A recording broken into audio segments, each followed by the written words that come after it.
بسم اللہ الرحمن الرحیم۔ اعتکاف عربی زبان کا لفظ ہے۔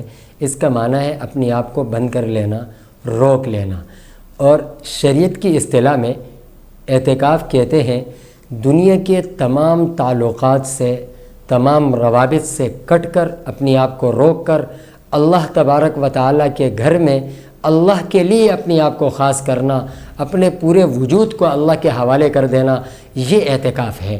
رمضان المبارک میں جہاں دیگر بہت سی عبادات ہیں، وہاں ایک خاص الخاص عبادت اعتکاف کی بھی ہے جو صرف رمضان کے ساتھ خاص ہے، اور پھر رمضان میں بھی آخری عشرے کے ساتھ خاص ہے۔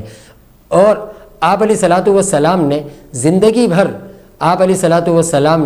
اس سنت کو اور اس عمل کو آپ نے کیا ہے۔ حضرت ام المؤمنین حضرت عائشہ صدیقہ رضی اللہ عنہ فرماتی ہیں کہ آپ علیہ الصلوۃ والسلام مستقل رمضان کے آخری عشرے میں اعتکاف فرمایا کرتے تھے، حتی توفاہ اللہ، یہاں تک کہ اللہ تبارک و تعالیٰ نے آپ کو اپنے پاس بلا لیا۔ ایک دوسری حدیث میں جناب رسول اللہ صلی اللہ علیہ وسلم نے فرمایا کہ جس نے اعتکاف کیا اس کو 2 حج اور 2 عمروں کا ثواب ملے گا۔ دیکھیں 10 دن کی عبادت پر اللہ کتنا عظیم اجر عطا فرما رہے ہیں۔ اور یاد رکھیں، ایک انسان، علماء فرماتے ہیں، ایک انسان اگر رمضان کے 10 دنوں میں اعتکاف نہ کرے، اس کے علاوہ سال بھر اعتکاف میں بیٹھ جائے، تو جو ثواب، جو فضیلت، جو اللہ کا قرب سنت ہونے کی بنیاد پر ان 10 دنوں میں اس کو مل سکتا ہے، وہ ساری زندگی کے اعتکاف میں نہیں مل سکتا۔ یہ پیارے پیغمبر کی سنت ہے۔